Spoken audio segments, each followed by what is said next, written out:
شەیطان بیەوێ یەکێ بەکاربێنێەوە بەکارێنێ، نایە یەکسەر ناشرینی کا لەناو، نایە یەکسەر دەری خاکە چێ قێزەونێکە، شتی وا ناکە.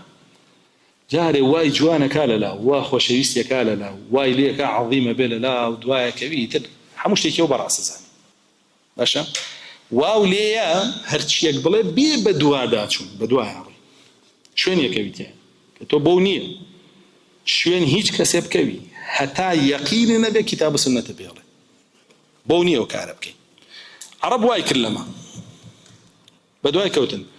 شەیطانیش هەم خەڵکی وا لێ ئەکرد پێی هەڵخەڵەتێ و هەم خۆشی هانەیە بۆ کاری باش زیاتر، جوانی باش زیاتر. وەکو سوفیانی ثەوریە فەرمێ شەیطان بیەوێ لە ڕێیەکێکەوە خەڵک هەڵخەڵەتێنێ، خۆشوع و عیبادەت و دنیا نەویستی و ئەو بابەتانەی پێیە تا یحبه الناس، تا خەڵکێکی زۆر خۆشیەوێ کە خەڵکەکە زۆر خۆشیان ویست، ئەنجا گومڕاییەکیان بوێنێ هەمویان دوایەکەوە.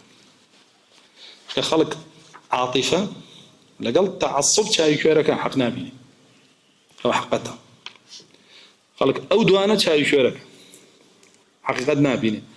سەر ئەنجام عاتیفەی بۆ کێ لەگەڵ ڕواتە جەهەنەم، تەعەسسوبی بۆ کێ لەگەڵ ڕواتە جەهەنەم. قەولی موسەیلەمەی کەذاب باسمان کرد بۆ چوونە جەهەنەم لەگەڵ موسەیلەمە، تەعەسسوبیان بۆی هەبوو کەیان ئەزانین تۆ درۆگەی سوێن بە ئەڵڵا و ئەزانین ڕەسوڵ الله ڕاستەکە، بەڵام بەخوا تۆ کە درۆزنی و لە هۆزی خۆمانی تەعەسسوبمان هەیە بۆ پشتە بەر ناین، باوەڕ ناکەین بۆ ڕاستگۆی، دوای ئەو ناکەین، لە هۆزی خۆمان نیە.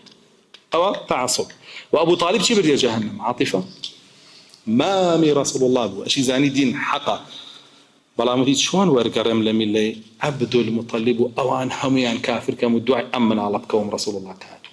ئەبوو جەهلوان وایان پێوت تی باخوا باشە ئێوە ڕاستەکەن، ئەمرم و لەسەر میلەی عەبدولموطەلیب ئەو شێوە مرد بەعاتیفە. وێنەکەی بەعاتیفە دوای کەس کەوی، وێنەکەی بە تەعەسسوبیش دوای کەس کەوی، ئەو کەسەی ئەبێت تەواوی عاتیفەی خۆتی پێبێ و تەعەسسوبی خۆتی پێبێ ڕەسوڵ الله، بەس ئەوە هیچ کەسێکی کە نییە. و بەعامیش سەحابەکان ئەگەر لەسەر ئاستی تاگەتەوە بەس ڕەسوڵ الله، ئەگەر لەسەر ئاستی عامەتەوە سەحابەکان کۆ دەنگی ئەوان و دوو جیلەکەی تر کە بە دوایان هاتوون و ڕەسوڵ الله شاهیدی خێری بۆ داون.